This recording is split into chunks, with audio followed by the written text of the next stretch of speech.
gente abrir para o debate, eu queria fazer uma pontezinha, voltar para o Wesley, e perguntar uma coisa que marcou muito, né? Marca muito no argumento do teu livro, que é você trata de uma tragédia, né? Que foi a tragédia da década de 80 do Césio 137, né? 137.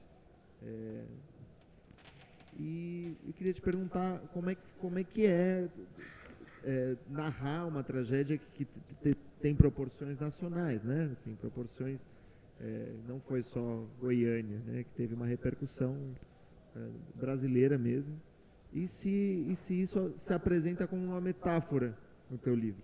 Se você escolheu isso para também tratar de outras coisas? Sei que é uma pergunta de se revelar, mas, enfim, você poderia falar um pouco sobre isso. Então, essa história do Césio, que aconteceu em 1987, eu tinha 11, 12 anos, em 1987, e o que ficou registrado para mim, porque tem as coisas que depois eu fui pesquisar, saber, então, né, um saber que é posterior, né? Narrativas que em retroação vão tentar entender o acontecimento. Mas tem uma coisa que está no nível de uma memória afetiva para mim, que quando eu tinha 11, 12 anos, foi assim que esse acidente se inscreveu em mim.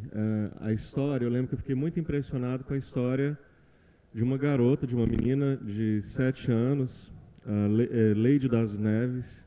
Eu trato disso no livro, parece até uma coisa cínica, né? Aconteceu uma tragédia com uma menina, né, de 6, 7 anos, e o nome dela parece conto de fada, né?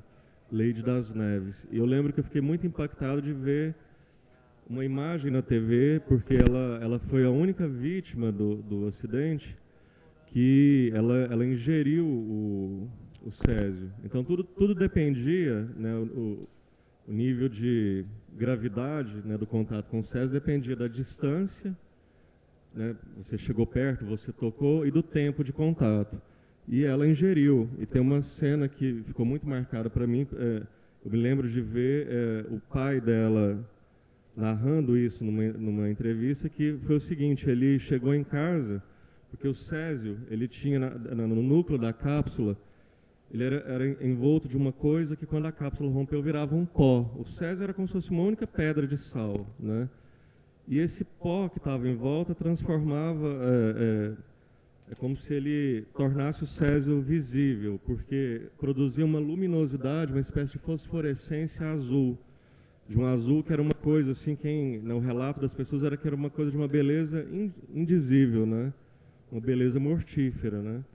E aí o pai da Leide conta que ele pegou umas pedrinhas, né, contaminadas de Césio, desse material, com o irmão dele, que era o dono do ferro velho, que foi lá.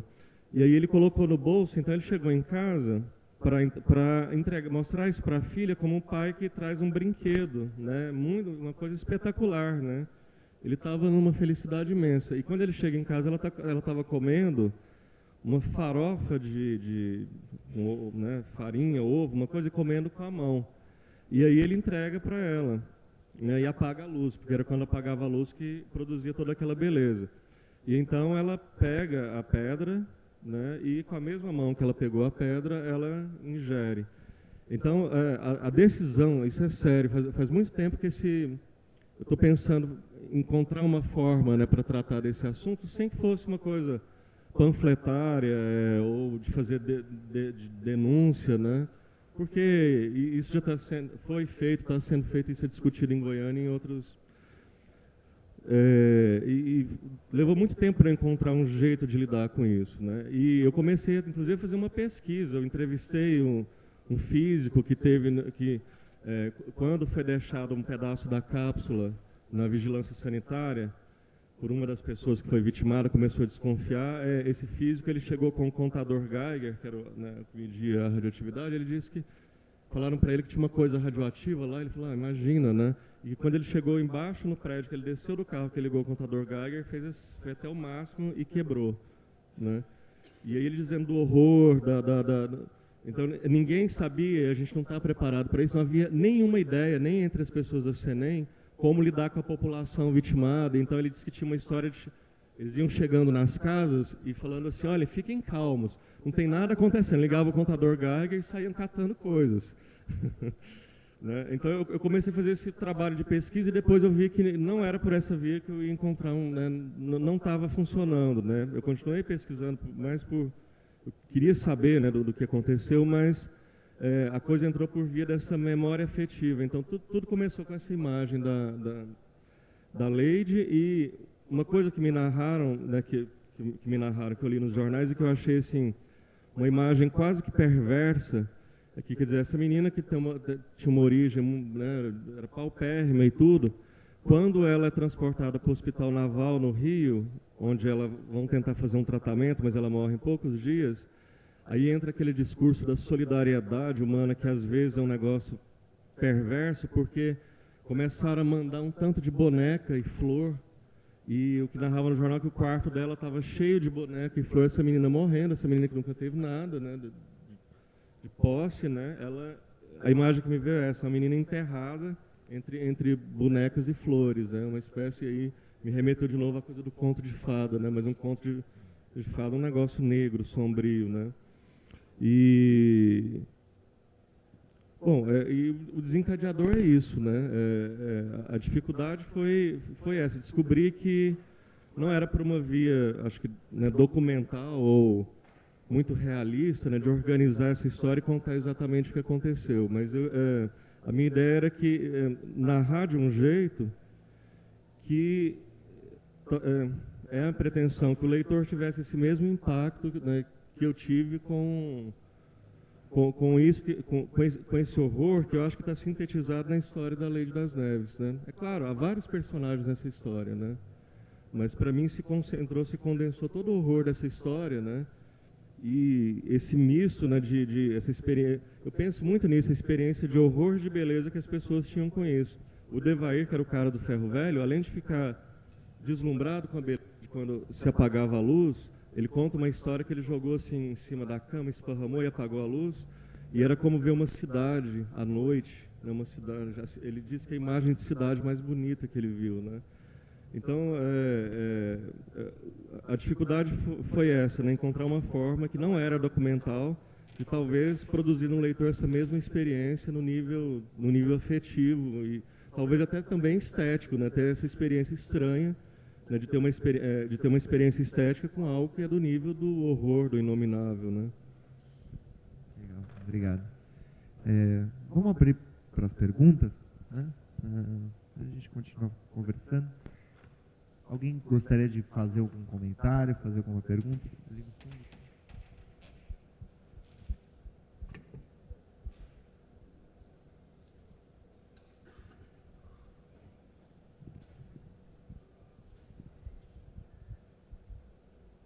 Alô.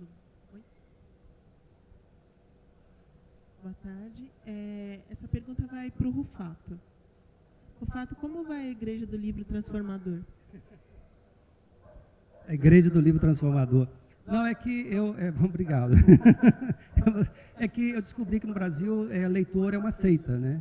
Nós somos tão poucos que podemos chamar de seita. E aí, todo lugar que eu ia falar com as pessoas e tudo, eu sempre fazia um discurso assim, olha, o livro me salvou, e é verdade. Porque o primeiro contato que eu tive com a literatura foi absolutamente por acaso, como tudo na minha vida. Eu era um menino lá, bonitinho, que ajudava meu pai, era muito bonitinho, eu estudava numa escola péssima, antigamente, todo mundo fala, a escola pública antigamente era excelente, e era mesmo, mas era para meia dúzia de pessoas, a maioria sequer tinha acesso à educação, e eu estudava numa escola muito ruim, e aí à noite, trabalhava de dia, e aí uma pessoa um dia passou lá e comprando pipoca com meu pai, falou, você estuda? Eu falei, estudo, onde você estuda? Eu estudo no colégio Antônio Amaro, que é esse colégio muito ruim. Ele falou, não, você tem que estudar no colégio Cataguases, que era um colégio muito bom, público, mas era só para os ricos. Aí meu pai falou, olha, todo ano eu vou lá e não tem vaga. Então ele falou, não, no ano que vem você vai lá que eu vou arrumar vaga para você. E aí ele foi, meu pai foi, arrumou a vaga para mim. No ano seguinte eu parei de trabalhar e fui estar lá de manhã. Só que eu cheguei lá, evidentemente, eu era um pobre no meio de pessoas ricas. Era evidente, a cor da minha calça de uniforme não era a mesma, o tecido não era o mesmo, o meu sapato não era sapato, era quichute, então era evidente que eu não era um deles. E aí eu tentei desaparecer dentro dessa escola, e aí eu comecei a me refugiar no único lugar que ninguém nunca ia, era o silêncio absoluto, era uma beleza, nunca tinha ninguém, que era a biblioteca. Mas não ia lá por causa de livro, eu ia lá para me refugiar mesmo. E aí eu acho que de tanto entrar lá e não pedir nada, a mulher lá achou que a biblioteca achou que eu queria o livro, e que era tímido, né? Então ela me chamou, falou, toma esse livro aqui, leva para casa e lê. E eu, muito tímido, não tive coragem de dizer para ela que eu não queria. Aí eu levei para casa, cheguei em casa, meu pai perguntou para mim, o que é isso, menino? Eu falei, é um livro. Ele falou, mas por que você trouxe para casa? Eu falei, a mulher lá mandou trazer, ler e devolver. Eu falei, então lê e devolve. Eu falei, tá bom. Aí eu li, cheguei no dia seguinte, entreguei para a mulher. Ela falou, você leu? Eu falei, li. Ela falou, que beleza, toma esse aqui então. Leva para casa, lê e devolve. Aí eu cheguei em casa, o meu pai, mas o que é isso? Eu falei, é um livro. Você não leu o livro? Eu falei, eu li, pai, mas a mulher lá mandou ler isso também e devolvi. Então lê e devolve. Eu falei, tá bom. Aí devolvi, aí ela perguntou, você leu esse livro? Eu falei, li. Ela deu um sorriso maior ainda. Eu falei, então leva esse livro para casa, lê e devolve. Bom, foi um inferno meu aquele...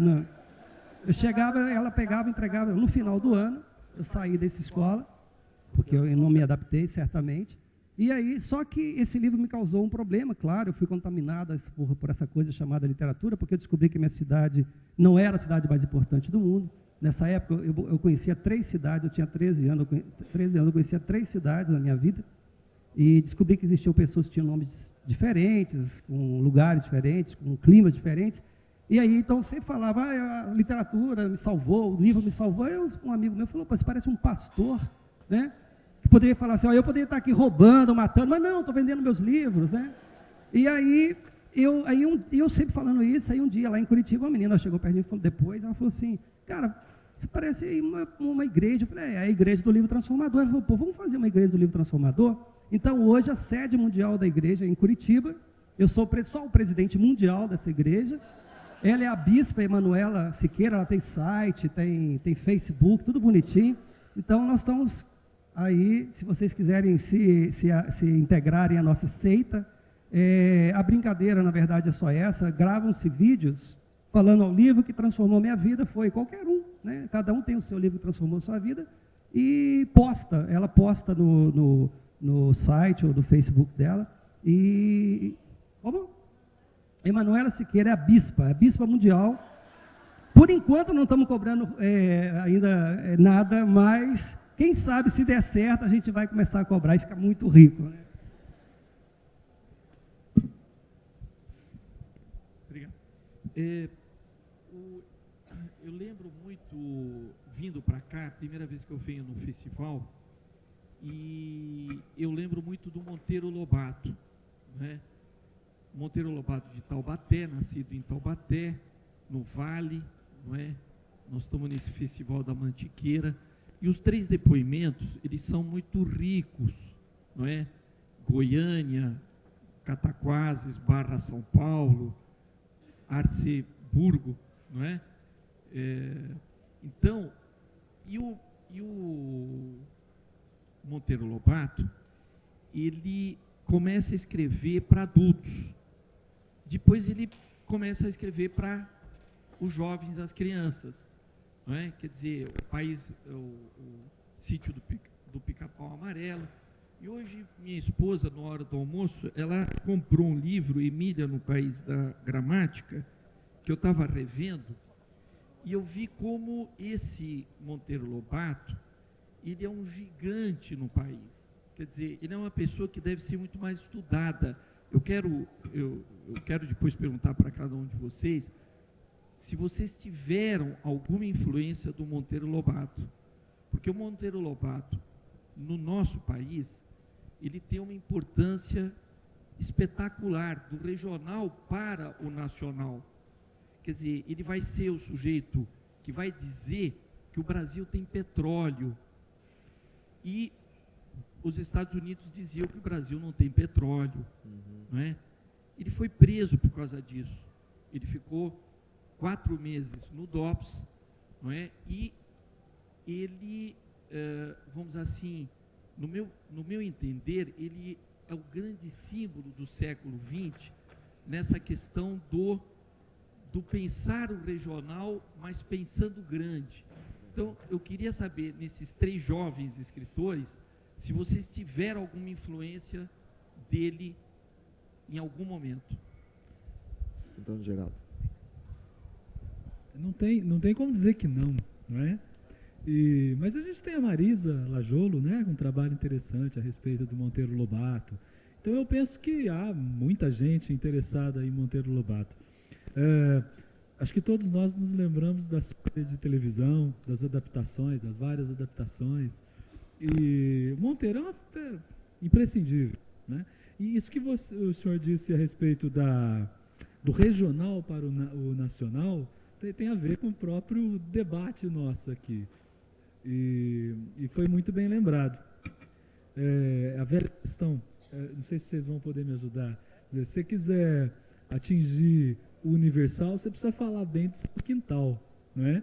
Então, essa preocupação nacionalista dele, que talvez pudesse não ser muito bem vista a princípio, se nós invertermos e pensarmos justamente nessa preocupação de olhar especificidades locais e essas especificidades com força, com fôlego, de atingir os leitores no Brasil todo, a importância dele é também política, não só no fato da questão do petróleo, né? E a obra infantil dele, o adulto lê com muito prazer, não é? Eu costumo dizer que é um clássico. Clássico é aquele livro que, não importa a época que você leia, ele conversa novamente com você. Você muda, o livro muda. O leitor é uma espécie de coautor daquilo que lê, principalmente com os clássicos. Monteiro Lobato é um gigante nesse sentido. E aqueles que tiveram o privilégio de lê-lo pequenos, como crianças, poderão continuar a lê-lo adultos e descobrindo cada vez novos caminhos, tá? Nesse sentido. Eu já me sinto respondido.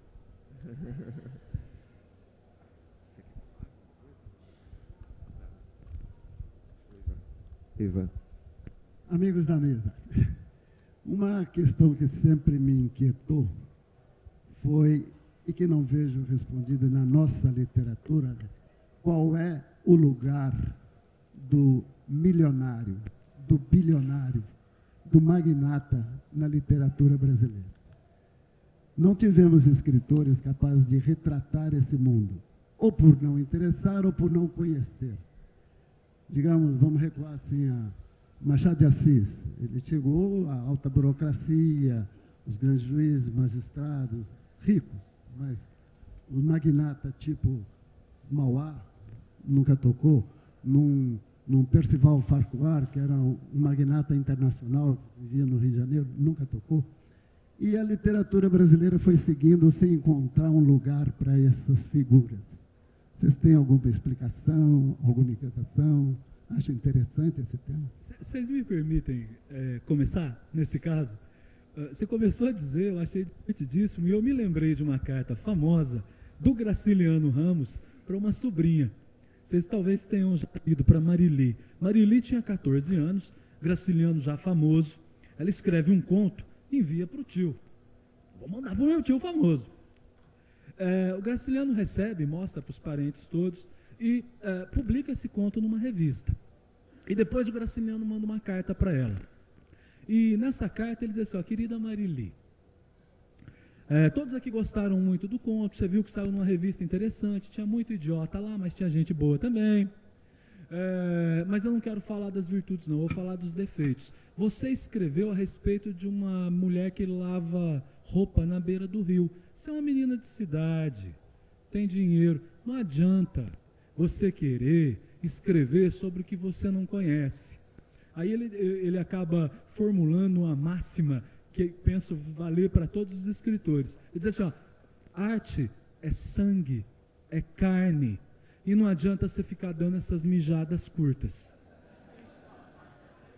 Eu penso que talvez nós não tenhamos o milionário na literatura, porque eu não tenho milionário que sinta na carne a necessidade de falar, de fazer literatura. A gente está muito distante. Esse aqui não tem onde cair morto. Como é que ele vai falar do mundo do milionário?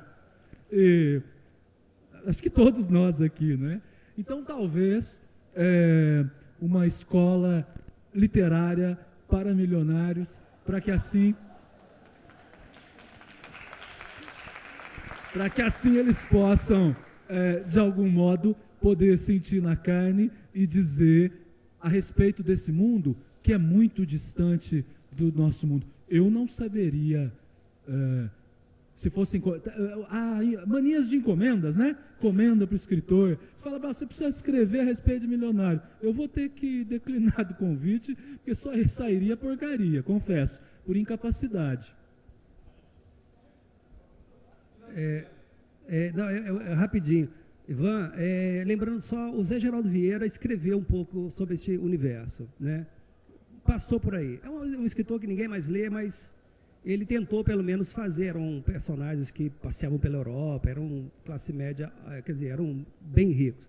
Eu, no meu caso, eu entrei na vida pela porta dos fundos, na literatura pela porta dos fundos. No meu caso, nem que eu quisesse fazer um esforço enorme, eu já quis até namorar milionárias para conhecer um pouco esse mundo, não consegui. Hoje na mesa de manhã, no que eu perguntei, eu citei uma coisa do Deleuze, que ele dizia assim, que o escritor pergunta muito para quem que ele escreve, né? E que ele acha que a pergunta fundamental é no lugar de quem que ele escreve. Ele falava que o Faulkner, por exemplo, escreveu lá no Sonho e a Fúria, no primeiro capítulo, do lugar do idiota. Ele deu voz para o idiota, né? E, respondendo mais ou menos o que eles estão dizendo, a questão é, eu seria capaz de escrever no lugar do idiota, mas no lugar do milionário não... Eu acho que há uma possibilidade de exercício de alteridade na escrita, que ela tem um limite. Eu acho que é isso, assim. Eu posso escrever no lugar de alguém radicalmente diferente de mim. No caso do idiota, seria meio parecido. Eu posso escrever no lugar de alguém ou algo muito distante, relativamente distante de mim, mas a do milionário realmente me escapa, assim, não... Vou botar só um segredo para vocês. O Ivan tem um projeto, não sei em que pé que está, sobre um homem riquíssimo. Eu não sei se eu não chego a ser um milionário, mas é um homem muito rico. Tá ganhando bem, hein, Ivan? Pode ser que vire novela, né, Ivan? Olha só. Alô. Eu queria lembrar que na literatura americana, apesar de não haver milionários escritores, por exemplo, um Fitzgerald escreveu sobre esse mundo maravilhosamente, né? O João dos Passos escreveu. Quer dizer, vários escreveram. Eles conheciam, frequentavam. Nós tivemos um que frequentava, o Oswald de Andrade frequentava. Né? Os escritores do modernismo todos frequentaram esses milionários paulistas, mas nunca, ou por amizade, ou por não querer entrar em conflitos com uma classe que, afinal de contas, era mecenas, nunca... Porque é impossível se aproximar desse mundo sem uma atitude crítica. O Fitzgerald entra nesse mundo de uma maneira sentimental, emocionada. Ele se emocionou com os ricos. Então, é uma forma também de considerar, porque são humanos como nós. Eu queria saber que influência a música tem no trabalho de vocês, a música regional. Assim, a música é também uma expressão romantizada da realidade, né? A gente vai para o norte e nordeste, a gente ouve Elomar, Xangai, Vital Farias, a riqueza que tem na música deles, a linguagem que eles trazem. A gente vai para Tonico Tinoco, a música sertaneja. Também são responsáveis por criar um mundo de fantasia, enfim, um mundo de imaginação. Certamente pode ter uma influência na literatura. Queria saber a visão de vocês sobre isso. Quem quer?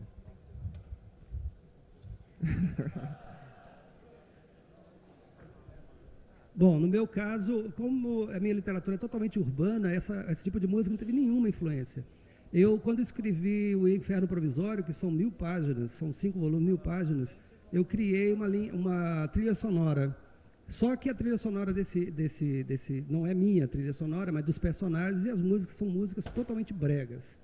Então, assim, essas músicas bregas certamente tiveram influência na minha literatura. Por exemplo, Roberto Carlos, num determinado período da música dele, que não é o Iê, Iê, mas também não é aquela música babosa, é aquele momento que está entre uma coisa e outra, aquilo ali assim, é fundamental para a minha literatura, por exemplo. Eu sei que é vergonhoso dizer isso, né? As pessoas geralmente não dizem isso, Mas assim, como eu não tenho, quer dizer, como eu entrei pela porta dos fundos, a porta dos fundos é da cozinha. Na cozinha se ouvia o quê? Antônio Marcos, né? Paulo Sérgio, essas coisas assim. Então, isso sim teve influência. Agora, isso na literatura. Agora, para mim, como interessado, sim. Aí, o Elomar, etc e tal. Mas na literatura, não. E é curioso ele falar do brega, eu acho interessante. Com certeza, todos vocês se lembrarão desses bregas, né? E eu diferencio em relação aos que fazem sucesso hoje, pensando nesses bregas. Eram bregas, mas tinham personalidade, né? Por exemplo, se eu agora aqui disser a vocês, comigo, vocês sabem que eu estou falando do Sidney Magal, não é? Então, eu penso que essa personalidade dos bregas talvez esteja faltando hoje. Agora, já que a gente está falando aqui em literatura, curiosamente você falou em música, mas eu me lembrei do Homem Célebre do Machado, né? Então, o Pestana ali, que é um pouco o tema aqui da nossa mesa, né? Como é que um músico brasileiro, no Brasil, país subdesenvolvido, vai conseguir fazer música universal? Ele morreu sem conseguir, vocês certamente se lembrarão. Mas, enfim, particularmente eu sempre gostei de música, mas gosto de ouvir tudo também, viu? Não tenho nenhum preconceito. E penso que isso se reflita na minha literatura mesmo. Quer dizer, eu estou dizendo que eu não tenho preconceito, eu não sei se eu estou sendo ingênuo, né, alienado em relação a isso. Todos nós carregamos sem saber, são os piores, né? Mas de modo geral, não. E eu acho muito importante. Preciso pensar melhor a respeito disso. Sim, porque você perguntou sobre música regional, música local, né, produzida no lugar.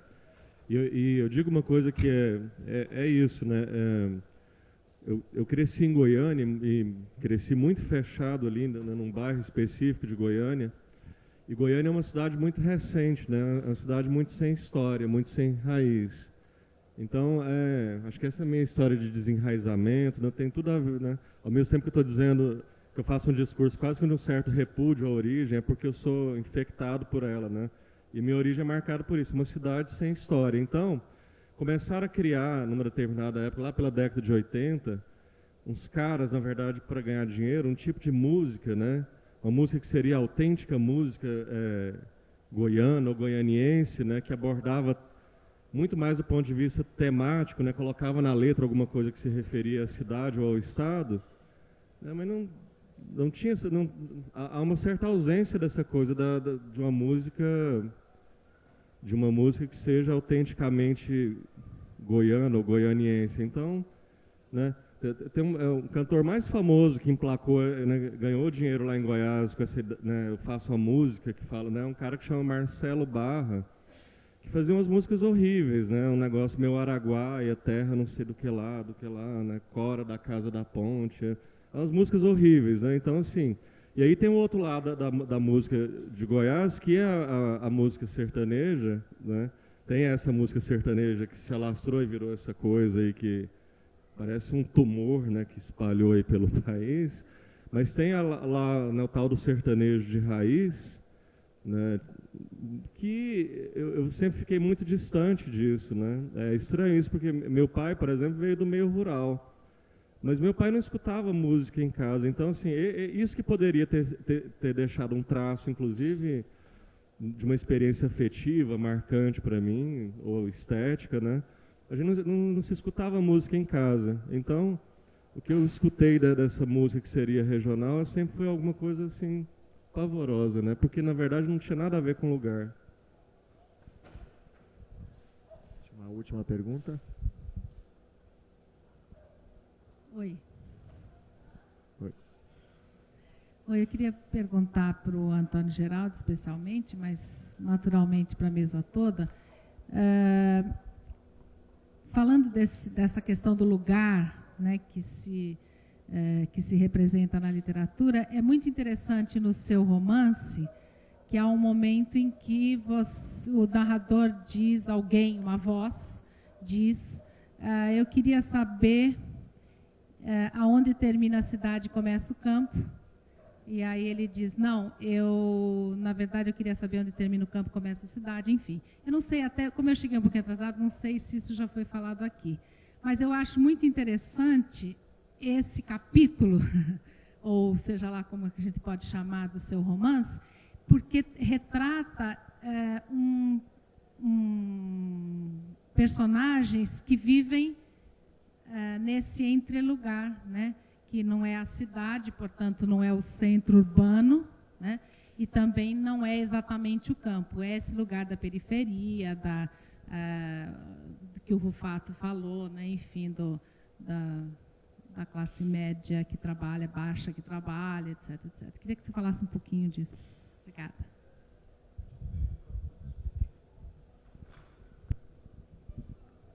Depois desconta do cachê.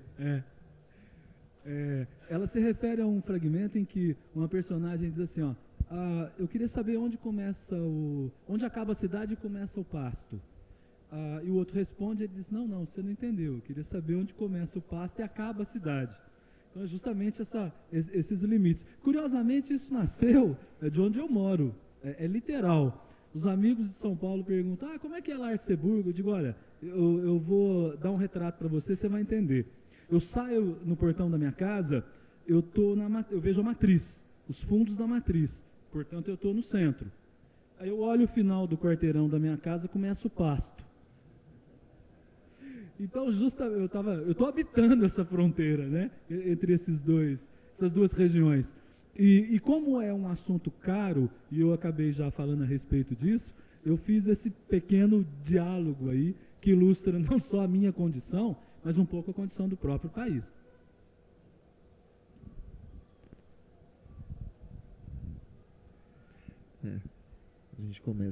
A gente termina com essa fronteira, então.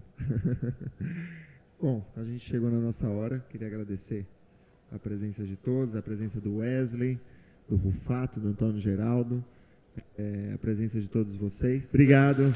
Boa tarde.